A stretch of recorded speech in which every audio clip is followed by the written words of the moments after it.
If you're a barebow shooter and you struggle to keep your bow up while aiming throughout the shot, I've got one for you here today. I'm going to show you how to fix that in a matter of seconds, and it's not going to cost you a penny.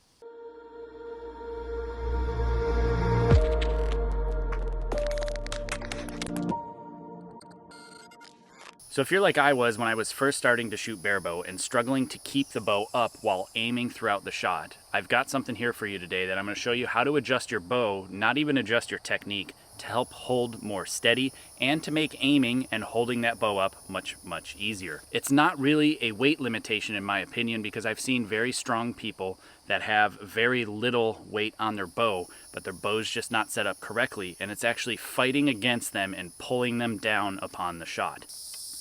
Now this is extremely common when shooting barebow because we string walk down the actual string itself. Most people, when they first set up their barebow, will take their bow square and they'll measure their tiller split. Now that's the difference, right, between the top and bottom limb and how to balance the limbs themselves. If you don't know how to measure it and you're not sure what tiller split is or what tiller is and how to adjust it, I will have links in the description below and a card at the top up there to a video I've created that's a very simple to follow format on how to adjust and set up your tiller properly. Now I've got my tiller split here set up to be top and bottom even, both at 7 inches. And what I'm seeing when I'm aiming down range here is a little bit of a difficulty to keep the actual bow up high enough during the aiming process, and I'm having to fight against it to try to keep it up throughout the entire shot. Plus another thing that I'm seeing is after I come to full draw, when I draw the bow back, my arrow is sitting much lower on the target face than I wish it would be, so that way I have to move it up a dramatic amount after I've anchored before I start to execute the shot. And it's just taking a little bit too much time, and it's a struggle. I don't have a terribly heavy weight on this bow. This is just about 28 ounces, 26 ounces, somewhere in that range if I remember correctly, which is fairly light for what I'm used to. I used to shoot Olympic style recurve, so I have tons of weight on my bow normally. This just doesn't weigh that much, and it shouldn't be this difficult to aim up in the middle. So I'm going to shoot a couple arrows first here so you can see how much of a difference I'm seeing, and hopefully you'll see it on the camera or this camera here, as far as how much I'm having to move the bow arm up after I anchor, as well as how much of a struggle it is to keep that arrow up in the center.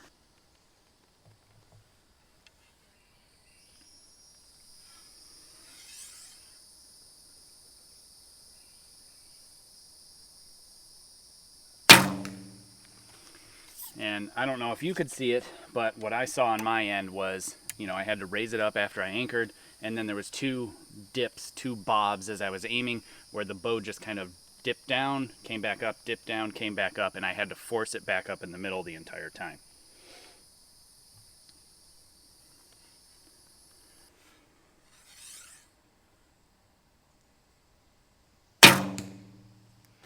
Okay, so with that being said, what I'm going to do now is I'm going to show you how to adjust your tiller and what to look for in your actual bow setup to try to make it better for you in regards to aiming. So the general principle is, if I'm aiming in the middle and the bow is pulling me down, that means the bottom limb is too strong and it's pulling me down. If I'm aiming in the middle and it's rising up, the top limb is too strong and it's pulling me up. So all you need to do is just remember that principle. If you're having to force it up, the bottom limb is pulling you down. Why that makes sense, again, is string walking. I'm pulling the bow off center, and if I over exaggerate and I really pull very far down, I overload the bottom limb and I'm underloading the top limb. So if I balance the tiller when I'm at full draw by reducing the amount of preload on the bottom limb, making it lighter, therefore evening the tiller out, or evening the limbs out more importantly, when I'm at full draw, or at least the force will be more even into the bow itself, and then my aiming is much more comfortable. Also, it's a lot easier to keep my hook on the string just as some additional feedback. So what you can actually do is, first you got to crack the limb bolt loose, obviously, tiller bolt loose, so you can actually adjust it. And this is where these precision tiller bolts that I have made come in handy, that fit Hoyt, Win and Win, and Sebastian Flute risers.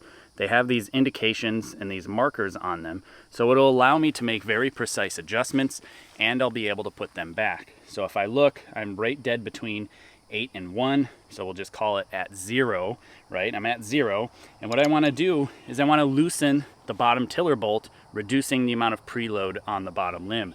So what I'm going to do is I'm just going to go, I don't know, a half a turn, So now I've done exactly 1/2 of a turn, and I can verify that with the numbers on the actual tiller bolt itself. Now, if you're interested in grabbing a set of these precision tiller bolts for your bow, I will have links in the description below and a card at the top up there to jkaminski.com, my website, as well as links in the description below to Lancaster in case you're interested in grabbing them there. They're available in both silver and black in 2 different sizes in case you have some worn out set of limbs or a set of limbs that were mismachined from the factory. So, took a 1/2 turn off the bow. I'm gonna tighten it back up so it doesn't move on me and rattle and overall just, be unpleasant to shoot. I'm gonna check my tiller split again and see what's going on here.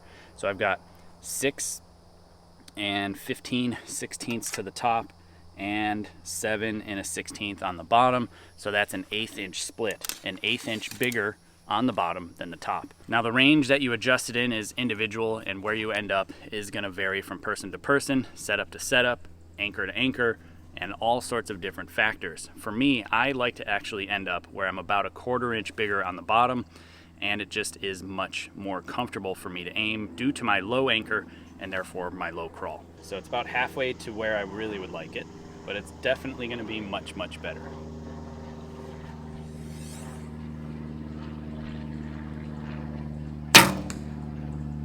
And overall, I would say that I have to raise it up just a small amount less after I come to anchor, and it is a lot more steady once I'm at full draw. It's not like a fight or a constant struggle or a battle to keep the bow up while I'm trying to aim.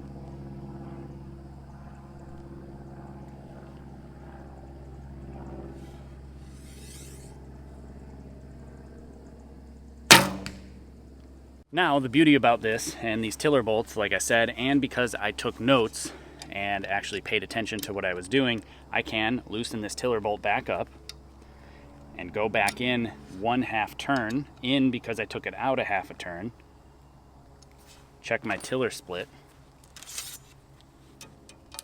and I'm right back exactly at 7 on the top and 7 on the bottom. So I'm back to square one, and I didn't make a single change to the bow.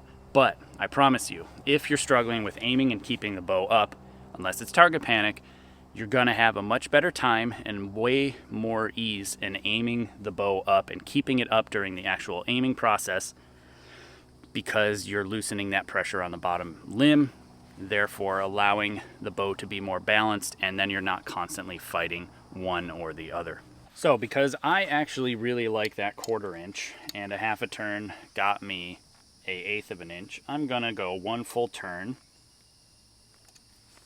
out on the bottom tiller bolt compared to where it was when it was even. Measure my tiller split.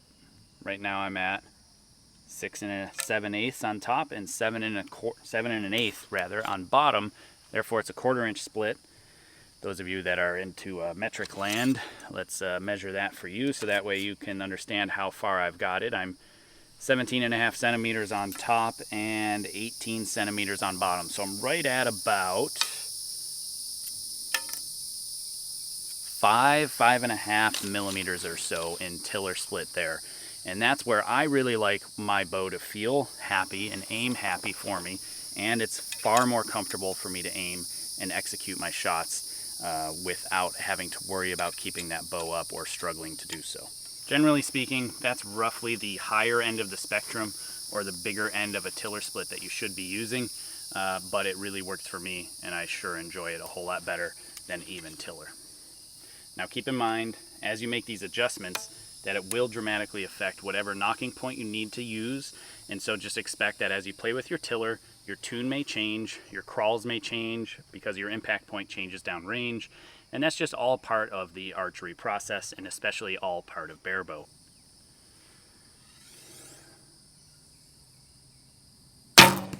And so now what I'm seeing here is my point being only a 1/2 of a ring low. It's sitting just barely low here at 18 meters at basically the bottom of the gold. Maybe it touched the 8 ring, but I didn't have to move my arm up a whole lot. I could feel the difference immediately as I was pulling the bow back, and I could already tell the difference before I even got to full draw.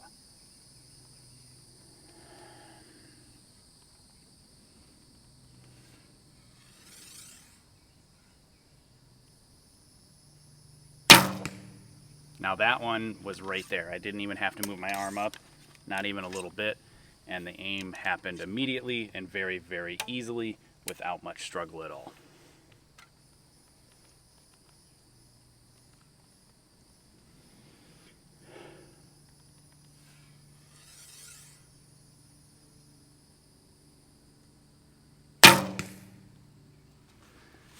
And it's really that simple and that easy to make some adjustments that'll help make the bow much happier for you and therefore allow you to shoot more arrows because you're not so fatigued at the end of the day. Hey, if you like this video, consider sharing it. Genuinely, it helps this channel grow. And if you don't mind, please do hit that subscription button and notification bell down below. Also, if you wouldn't mind, please do consider supporting this channel. There's many different links in the description below. I produce all this content for archers around the world to enjoy for free. I can't thank my supporters enough. Without you, I wouldn't be able to produce this content, at least not to this level. So thanks.